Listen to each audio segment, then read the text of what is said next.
எல்லாருக்கும் வணக்கம். இல்லை, தளபதி விஜய் அவர்கள் எங்கே போகிறாரு, யார் கூட போகிறாரு, எங்கே ரூம் போடுறாரு, எதுக்கு போகிறாருன்னு அவரை பற்றி அவரை விளக்கு பிடிச்சி பார்க்குறதா உங்களுடைய அரசியலா? இதை பண்ணுறது தான் நீங்கள் ஜேர்னலிஸ்ட் அப்படிங்கிற பேரில் இருக்கீங்களா? இங்கே உள்ள நிறைய அரசியல் ஊடகங்களும் சரி, அரசியல் விமர்சனங்களும் சரி, இந்த வேலையை தான் பண்ணிட்டு இருக்காங்க. தமிழ்நாட்டை இப்போ எவ்வளோக்குள்ள சட்டம் ஒழுங்கு சீர்கட்டு சின்ன பின்னமாகி கிடக்கு. அதை பற்றி கேள்விகள் தெம்பு திராணியும் கிடையாது. ஆனால் இவங்க ஜேர்னலிஸ்ட் அப்படிங்கிற பேர் விளையாடுறாங்க.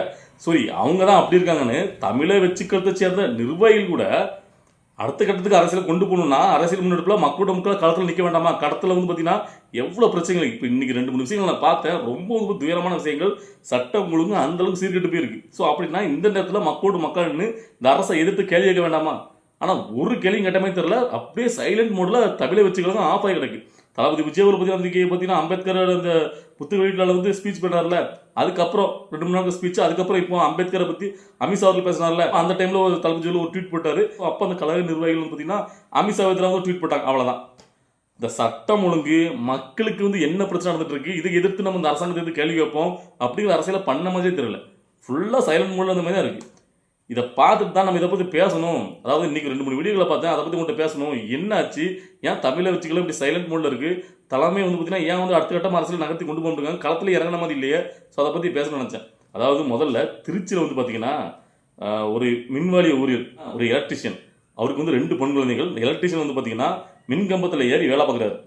பொதுவாக ஒரு எலக்ட்ரிஷியன் மின்கம்பத்தில் ஏறி வேலை பார்க்கும் போது மெயினை போய் ஆஃப் பண்ணிட்டு அதில் ஃபியூஸ் கேரி எடுத்து அவங்க தான் வச்சுப்பாங்க. சரியா? இங்கே என்ன நடந்து தரல, இவர் யார் அங்கே அனுமதிச்சுட்டு இருந்தாரோ யாரோட பொறுப்பில் விட்டுருந்தா தெரியாது. மின்கம்பத்தில் ஏறி வேலை பார்க்கும்போது திரும்ப மெயினை யாராக போட்டு விட்டாங்க. அவர் அந்த ஸ்பாட்லேயே அவர் வந்து ஸ்பாட்டாக இறந்துடுறாரு. அப்படியே சடலமாக கிடக்காரு. ஸோ அந்த 2 பெண் குழந்தைகள், அந்த குடும்பம், உறவினர் எல்லாரும் கதறாங்க. ஸோ இந்த பொறுப்பு, அதாவது உடனே வந்து அரசாங்கம் என்ன மாதிரியான ஒரு முன்னெடுப்பு கொண்டு போகிறாங்க பார்த்தீங்கன்னா 5 லட்ச ரூபா அந்த குடும்பத்துக்கு நிவாரண உதவி. அந்த பெண் குழந்தை ஒன்று பேசுகிற வீடியோ பார்த்தேன். சரியானதாக இருந்துச்சு. அது வந்து பயங்கரமாக கதறுது. எனக்கு 5 லட்ச ரூபாலாம் வேண்டாம், எங்கள் அப்பாவை எனக்கு திருப்பி வருமா அப்படின்ட்டு. எங்க அப்பாவை கொண்ட ஏடி எனக்கு வேணும். எங்க அப்பா மேல இருக்காருன்னு தெரியும்ல.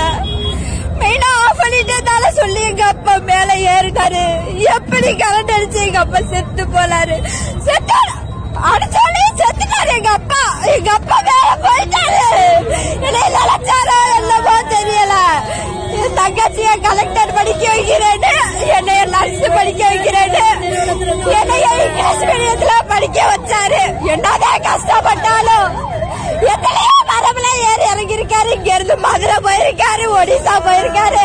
அங்கெல்லாம் இப்படி இல்லையே. என் தமிழ்நாட்டுல மட்டும் இப்படி இருக்கணும்?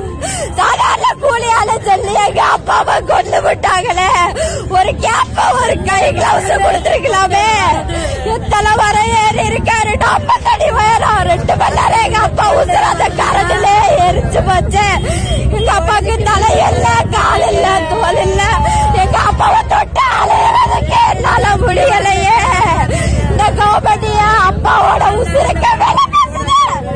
எங்க அப்பாவோட உசுருக்க வேற 5 லட்சமா எங்க அப்பாவோட உசுருக்க. எனக்கு காசே வேணாம்.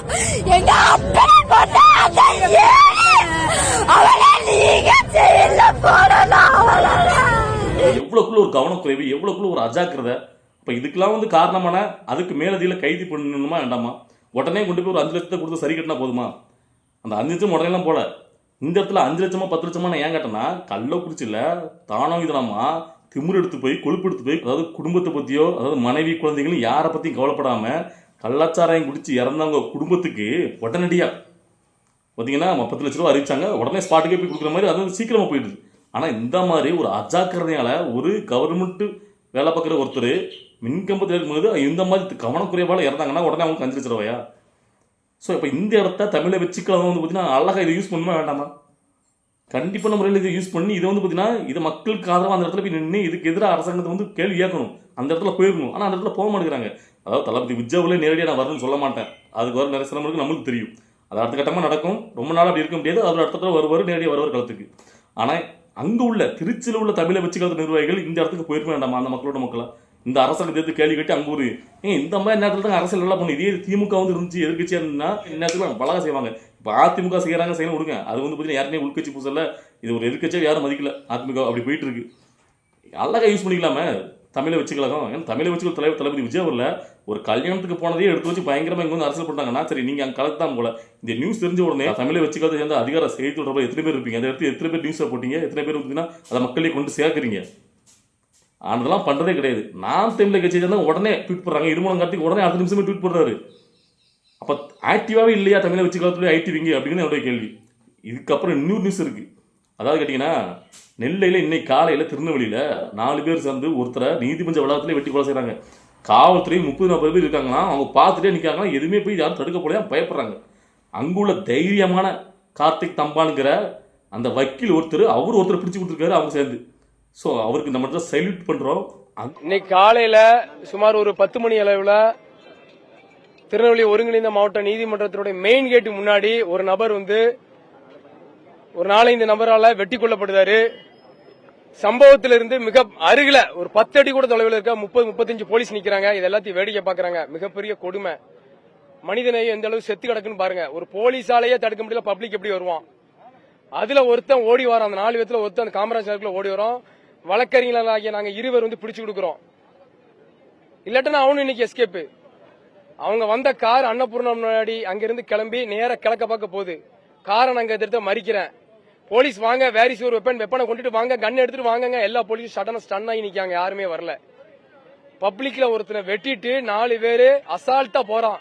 இந்த சமுதாயம் என்ன செஞ்சிரும், இந்த காவல்துறை என்ன செஞ்சிரும், இந்த சாமானிய மக்கள் என்ன செஞ்சிரும்னு சொல்லி மிகப்பெரிய ஒரு கேள்விக்குறி. நாளைக்கு ஒரு பப்ளிக் ஒரு குடும்பத்தோட அவன் எப்படி வெளியே போவான்? நல்லவனா கட்டுவா, அதெல்லாம் அப்பாற்பட், அதெல்லாம் வேற. அப்ப இந்த காவல்துறை நீதிமன்றத்துக்கு அவன் வாரான். எதுக்கு வாரான்? சாட்சி சொல்லவோ தண்டனைக்கோ எதுக்கோ ஒரு இதுக்கு வாரான். நீதிமன்ற வாசல்லே அவனுக்கு பாதுகாப்பு இல்லைனா அவன் வீட்டு வாசல உண்டா, சமுதாயத்துல ரோட்ல உண்டா? என்ன இந்த பாதுகாப்பு போலீஸ் கொடுக்கு? போலீஸ் நான் கூப்பிடுறேன், கத்துன்னு கத்துறேன், போலீஸ் வாங்க வாங்க, நான் பிடிக்கிறேன் வாங்கங்க. ஒரு போலீஸும் வரலங்க. ஒரே ஒரு எஸ்ஐ தவிர வேற யாரும் வரல. 30 போலீஸ் 40 போலீஸ் இருக்காங்க. என்னங்க அந்த எஸ்ஐ உய்காட்டான் மட்டும்தான் வந்தாரு. அவர் தான் உண்மையிலே இந்த ஹீரோ. வேற யாருமே வரலங்க. இது எல்லா போலீஸும் வெடிக்க போக்கு. Where is the inspector, where is the in-charge of the court, ARS DC எங்கங்க? இவங்களா எங்கங்க? பாளையங்கோட்டை ஸ்டேஷன் தில்லை நாகராஜன் எங்கங்க? ஸோ அந்த மாதிரி தைரியமா வக்கீல்கள் ஓடி போய் எங்க ஒரு காவல்துறை ஒரு சம்பவம் கண்முன்னே நடக்கி 30-40 பேர் இருக்கீங்க, ஓடி போய் தடுக்கவும் கையில் ஆயுதம் இருக்கு, இப்படி பயந்துட்டீங்கன்னா அப்போ பொதுமக்கள் என்ன பண்ணுவாங்க? எப்படி இப்போ நம்ம சொல்லுவோம் பொதுவாக, அதாவது மக்கள்லாம் வேடிக்கை பார்க்காங்க. காவல்துறை வேடிக்கை பார்த்தா பொதுமக்கள் எப்படி இறங்குவாங்கன்னு சொல்லுங்க. அப்போ இது யார் பண்ணா எதுக்கு பண்ணா அதெல்லாம் நமக்கு தேவையே கிடையாது. ஆனால் ஒரு சம்பவம் இப்படி நடக்குது. இப்போ காவல்துறை பார்த்தீங்கன்னா இப்போ இதில் வேற தமிழ் முதல்வர் ஒரு நேரடி கட்டுப்பாட்டு என்னோட காவல்துறை சட்டம் ஒழுங்கு நேரடி கட்டுப்பாட்டு இருக்காங்கல்ல. அப்போ இது என்ன லட்சத்தில் இருக்குது? ஸோ இது ஏன் நம்ம சொல்ல வேண்டியிருக்குன்னா, இந்த மாதிரி சம்பவங்களுக்குலாம் உடனே பார்த்தீங்கன்னா இதெல்லாம் அழகாக எடுத்து அரசியல் பண்ணலாம். தமிழை வச்சுக்கிறது நிர்வாகிகள் இதெல்லாம் அரசுக்கு எதிராக பார்த்தீங்கன்னா அழகாக பேசணும். இதெல்லாம் எவ்வளோ பெரிய வாய்ப்புகள். இதை எடுத்து இந்த அரசுக்கு எதிராக பேசி மக்களுக்கு எவ்வளோக்குள்ள ஒரு பாதுகாப்பின்மையான ஒரு சூழ்நிலை நிலவுது. அப்போ இதெல்லாம் எடுத்து பார்த்தீங்கன்னா ஒரு சர்ச்சையாக்கி இதெல்லாம் பார்த்தீங்கன்னா அரசியல் பண்ண வேண்டாமா? அரசுக்குள்ளே வந்தாச்சுல்ல, இறங்கி அடிக்கணும்ல. என்னமே தளபதி விஜய் பார்த்தீங்கன்னா ஏன் சைலண்டாக இருக்காங்கன்னா அதுக்காவது ஒரு காரணங்கள் இருக்கும். அவர் சடார்னு பொதுவெளியில் வந்துட மாட்டே, அவருக்கு பேசுறதுக்கு முன்னாடி கொஞ்சம் யோசிச்சு பேசணும். எல்லாமே இருக்காது, நம்ம யோசிப்போம். ஆனால் அதுக்கு அடுத்த கட்ட நிர்வாகிகளாவது ஒரு ஆக்டிவாக இருக்கணும்ல. தமிழை வச்சுக்கிறதுல இந்த செய்தி தொடர்பாளர்கள் ஐடிவிங்கெல்லாம் பார்த்தீங்கன்னா ரொம்ப ஆக்டிவாக இருக்க வேண்டாமா? டக்கு டெய்லி ஆக்டிவாக நீங்கள் பார்த்தீங்கன்னா இருந்தால் தானே அரசியல் காலத்தில் மக்கள் இருந்தால் தானே மக்களுக்கு உங்கள் மேலே ஒரு எண்ணம் வரும். அதாவது பார்த்தீங்கன்னா எப்போ நடந்து ஒரு இதுக்கு தளபதி விஜய் ட்வீட் போடுறாரு, அந்த ட்வீட் போட்டோம் நீங்களாம் போயிட்டு அதுக்கு பதில் ட்வீட் அதை போய் ரீபோஸ்ட் பண்ண வேண்டியது, அதை அடுத்த கட்டம் கொண்டு போய் அது அது இல்லை. இப்படி சமுதாயத்தில் இப்படி தமிழ்நாட்டில் டெய்லி பார்த்தீங்கன்னா ஒரு சம்பவம் நடக்குது, டெய்லி பார்த்தீங்கன்னா ஒரு விஷயம் நடந்துகிட்டே இருக்கு. மக்களுக்கு எதிரான குற்றங்கள், மக்களுக்கு எதிரான சம்பவங்கள் டெய்லி நடந்துட்டு இருக்கு. ஸோ அதை பற்றிலாம் விவாதிக்கலாம், அதை பற்றி பேசணும், அதை மக்களே கொண்டு செல்லணும். மக்களுக்கு நாங்கள் இருக்கோம், நாங்கள் இதை மாற்றுவோம், இந்த அரசாங்கம் சரியில்லை அப்படின்னு சொல்ல வேண்டியது உங்களுக்கு கிடப்பு. அரசு கட்சி ஆரம்பிச்சாச்சு இல்லை, அப்போ இறங்கி அடிக்கணும்ல இல்லையா? ஸோ இப்படி சைலண்டாகவே இருந்தீங்கன்னா எப்போ தான் நீங்கள் அரசியல் பண்ண போறீங்க முன்னேற அரசியல்வாதி? ஸோ இதுதான் என்னுடைய ஒரு ஆதங்கமாக நினச்சிக்கிட்டுங்க. நீங்கள் எப்படி வேணா நினச்சிக்கிட்டா சரி, இது எனக்கு சொல்லணும்னு தோணுச்சு.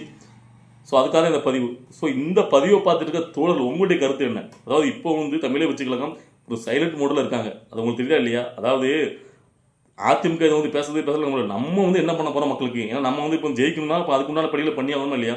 அரசியல் எதிரி திமுக சொல்லியாச்சு. அப்போ அவங்க பண்ணுற தவறுகள், அவங்க சரியில்லாமல் பண்ண மக்களுக்கு ஏற்படுற துயரங்கள், இதெல்லாம் மக்களை எடுத்து கொண்டு போய் செலுத்தணுமா வேண்டாமா?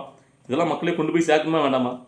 இல்லை அவங்க கூட்டணி கட்சி இன்னைக்கு அம்பேத்கர் அவர்களுக்கு எதிராக பார்த்தீங்கன்னா அவர் பேசுறாரு. அம்பேத்கர் அவருக்கு எதிராக பார்த்தீங்கன்னா நம்மளுடைய கொள்கை தலைவராக இருக்காரு.